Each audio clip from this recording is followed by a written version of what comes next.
Mesdames et messieurs, bonjour. C'est parti pour le tour des kiosques sénégalais paru ce lundi 26 août 2019. Rewmi Quotidien revient sur la déclaration de Macky Sall à propos de la grâce de Khalifa Sall. Le jour où j'en aurai la volonté, je le ferai. Ainsi sont les mots du président, lui qui était l'invité de RFI. Dans cette interview récente accordée à la Radio France Internationale, le président Sall, il a fait un aveu de taille selon Rewmi Quotidien qui poursuit dans ses colonnes qu'il a fait cette déclaration en insistant sur ses prérogatives constitutionnelles. Et selon Hassan Samb dans ses colonnes, la loi fondamentale lui permet aujourd'hui de faire ou de ne pas faire. Et là-dessus, il a parfaitement raison. Selon ce quotidien qui précise que là où le bas blesse, c'est que cette déclaration est un aveu de taille. Car selon Hassan Samb, si Macky ne désire pas encore que Khalifa soit dehors, c'est qu'il désire le voir à l'intérieur de la prison. Et le maire de Mermoz Sacré-Cœur dans ce quotidien de groupe Promo Consulting, il n'a pas encore raté le président Sall. Barthélémy Diaz, il répond à Macky, bon chat, bon rat, comme le dit l'adage. Après la sortie du président Sall sur la grâce de Khalifa, Diaz est encore monté au créneau. Le maire de Mermoz Sacré-Cœur qui a sèchement répondu au président Sall, lui qui a livré ses propos lors d'un entretien avec RFI. Ainsi Barthélémy, il invite ses camarades politiciens et ceux qui croient en l'état de droit à quitter la table du dialogue politique pour dénoncer cette vulgaire agression contre la liberté et la démocratie. Barth, toujours dans Rewmi Quotidien, il soutient qu'ils continueront de refuser ce compromis, le chantage et cette supercherie du président Sall. Et Vox Populi pendant ce temps voit que la grâce est un pouvoir constitutionnel du président de la République et ça ne dépend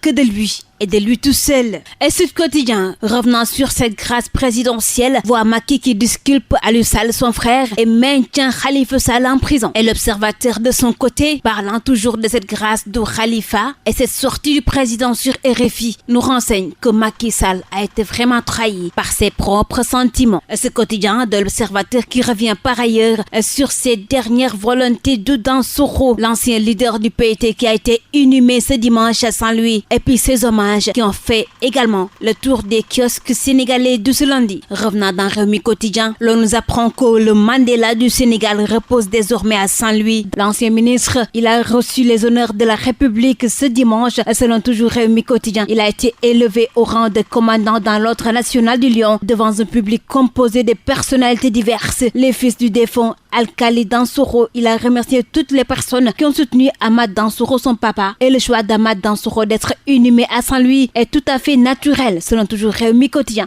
puisqu'il considérait cette ville comme le berceau de son engagement politique. Ce quotidien de Rewmi qui nous livrait également les larmes, les chaudes larmes de Niass à la morgue de l'hôpital principal de Dakar, où s'est déroulée justement cette cérémonie de la levée du corps d'Amath Dansokho. Ce quotidien voit Dansokho immortalisé à jamais.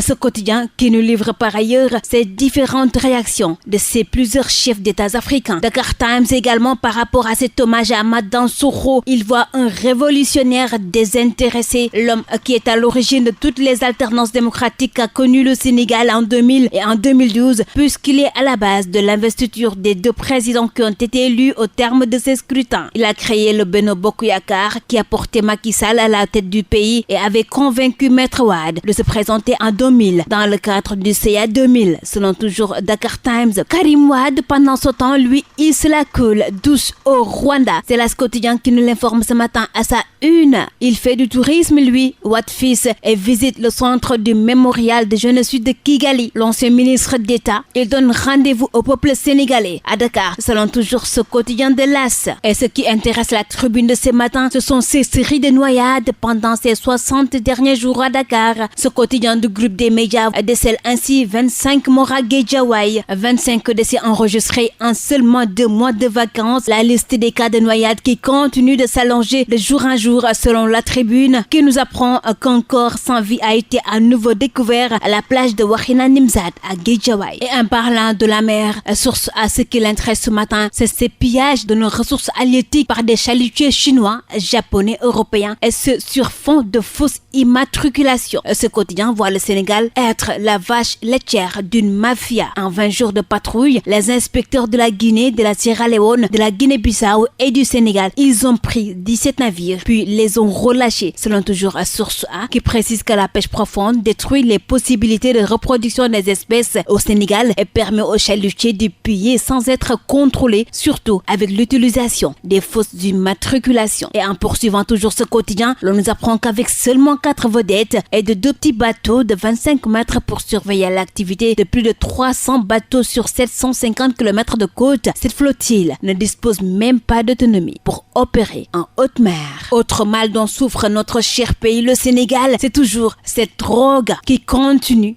de circuler au port de Dakar. Et là, l'on nous apprend même que l'envoyé spécial présumé du cartel, il a été cerné, ce gars. Comment le français Ismaïla Ousmane Ba a été intercepté dans un restaurant à Yoff Virage alors qu'il s'apprêtait à quitter le Sénégal. Libération nous en parle ce matin dans un document exclusif. Et nous terminons ce tour des kiosques avec les quotidiens sportifs. Record d'abord qui revient sur Mbaye Niang, l'intenable. En ouvrant le score contre Strasbourg, son dernier but de la saison, l'attaquant sénégalais, il marquait le 3 millième but de Rennes en Ligue 1. L'attaquant des Lions, il affiche ainsi 12 buts dans l'élite française en 2019 et seul le Parisien Kylian Mbappé avait 21 buts et le Lyonnais Moussa Dembélé avait 14 buts. Ils ont fait mieux, selon toujours Record Quotidien. Voilà ainsi, mesdames et messieurs, c'est sur cette note de sport que nous bouclons aujourd'hui ce tour des quotidiens sénégalais. Merci à vous de l'avoir suivi et très bonne lecture à tous.